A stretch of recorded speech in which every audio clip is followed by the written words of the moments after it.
benvidos a un novo podcast do CEIP Plurilingüe San Clemente de Cesar. Radio Clementina, Radio Clementina, a túa radio, na túa escola.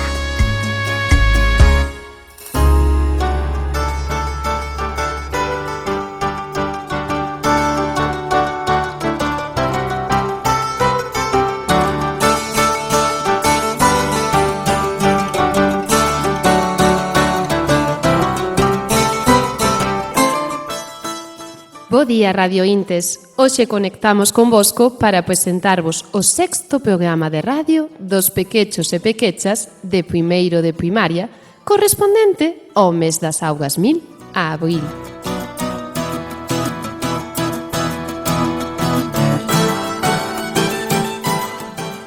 Un programa de radio que, como xa sabedes, conseguirá traer ata a nosa escola as persoíñas máis sabias e máis entrañables de San Clemente e parroquias caldenses veciñas, os avós.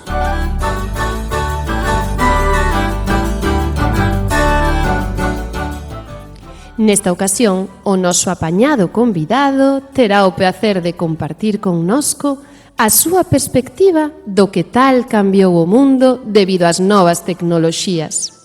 Estade ben atentos e atentas, Radio Intes, pois hoxe contamos coa presenza de Ernesto, un avó de Carracedo co que falaremos sobre trebellos. Adiante, miña cativada.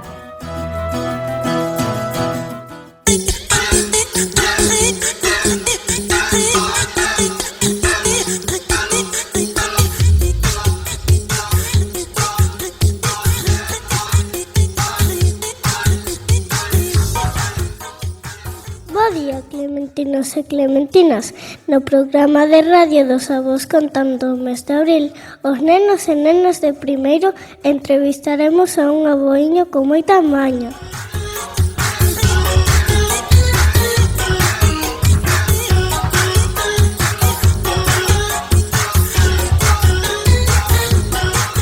Hoxe teremos na nosa radio a unha avó da parroquia veciña de Carracedo, que ademais ven sendo o avó da nosa compañeira Celtia. Hoxe convidamos o noso prezado Ernesto.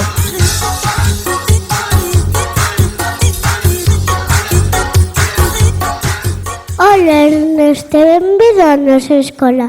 Como se atopa? Moi ben, creciñas. Ernesto, a túa neta contounos que sabía moitísimo de trebellos. Iso é verdade?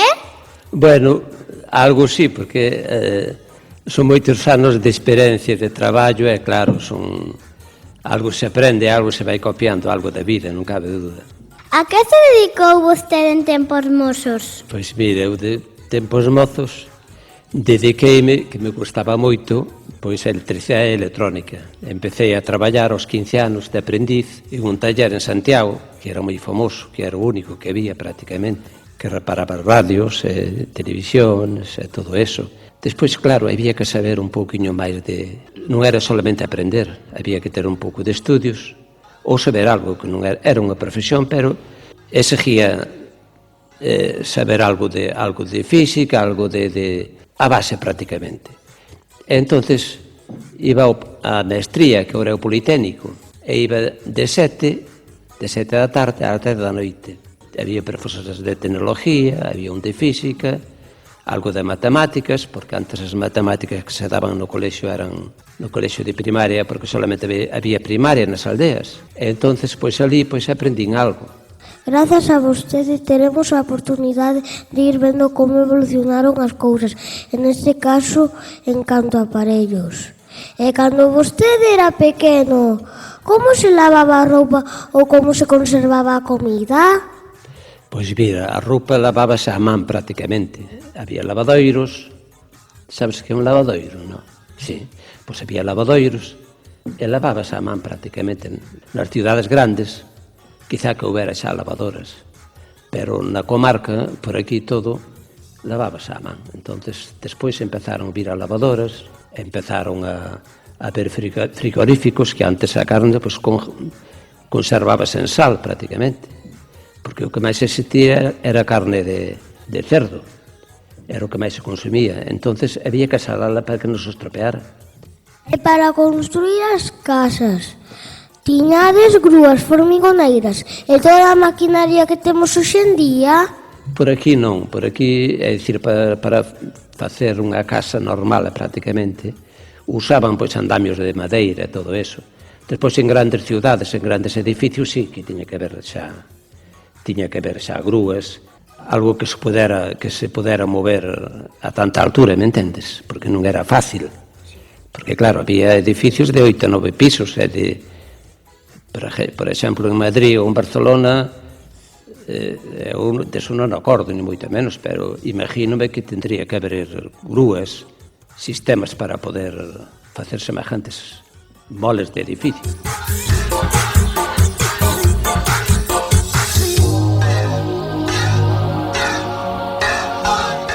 Mi madriña, pero falamos agora de outro tipo de maquinaria, dos medios de transporte. Podería explicarnos que medio se usaba antes para ir a outra vila? Como Vigo ou Santiago? E que aparello se usaba antigamente para orientarse? Porque non nos imaginamos os nosos pais sin un GPS. Pois mira, antes prácticamente os autobuses que había, que era o que movían as persoas, era o acordo a ver asientos de madeira. Os asientos, en vez de ser tan cómodos como hoxe, non eran asientos de madeira. E acordo que había unha empresa moi grande que se chamaban Castromil, que tiña a sede en Santiago, e acordo pasar aí, por aquí, por cerca, a xente arriba de todo. De verano, iban arriba dos cobertos, iban con asientos de madeira, e arriba de todo levaban as varentillas, e iba a xente arriba tamén, aproveitaban. E entonces, pois mira, para chegar a Vigo, desde aquí ou desde Santiago, pois igual lle levaba pois cerca de 3 horas. E para falar cos amigos, que aparello había? Mandar un WhatsApp ou un audio non estaba de moda, verdade? En eses tempos, prácticamente, se tiñas un amigo ou tal, tiñas que escribir por carta. Ou se vivía cerca, ir a xuntader, charlar e falar e todo eso, me entendes? E non existía, se querías a unha aldea que desconocías, que non era tal, pois tiñas que ir a andar preguntando.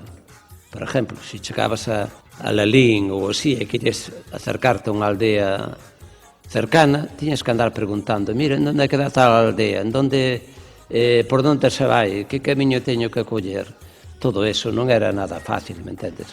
Outra pregunta que nos xurde é sobre a maquinaria que nos permite levar unha vida saudable. Que aparellos podía atopar vostede de mozo nos sinapsios? Quizais unha bicicleta estática ou unha cinta para correr. De eso non existía nada. A bicicleta sí, a bicicleta existía, pero os nenos non tiñen bicicletas. Solamente a xente maior, algúns pais, que nin todos tiñen bicicletas, que eran tempos moi difíciles. Para facer algo de deportar algo, xogábanos ao fútbol, cunha pelota, unha pelota de coiro, e o que tiña unha pelota de coiro xa era mi madre, xa era un luxo enorme. Pero despois non había gimnasios prácticamente, nas escuelas non se practicaba prácticamente gimnasia ninguna, solamente no recreo, xogábanos os nenos ao fútbol e xogábanos se cadra pois con outro xogo distinto que chamaban a panza, saltar un por encima do outro e todo eso, non sabes? Pero non había medios para que hai hoxe, non existía nada deso.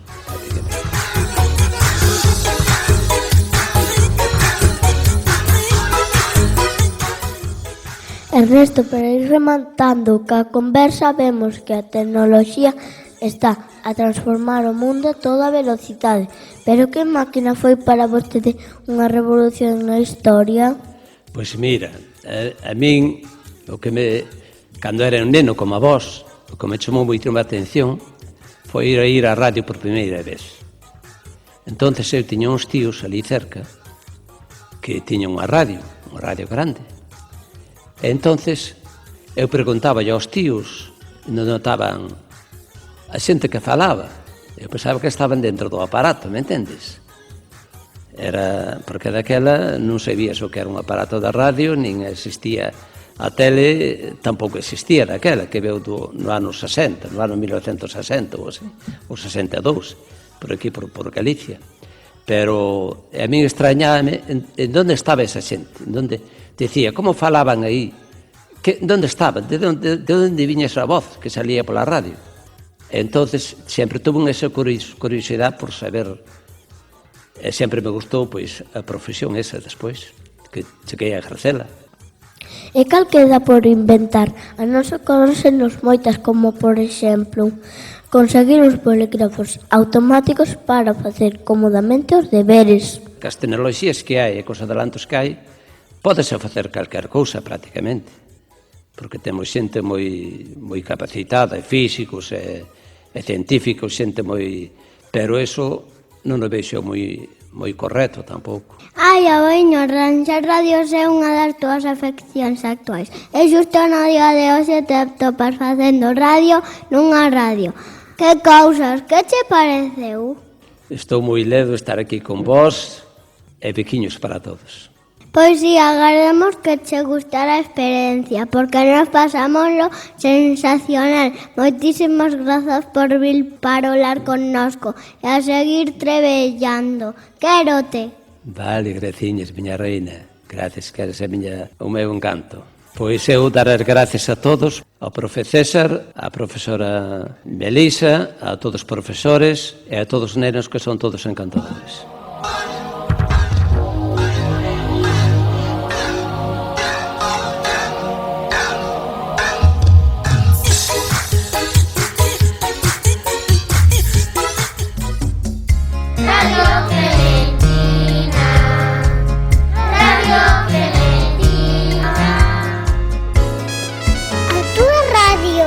Na túa escola.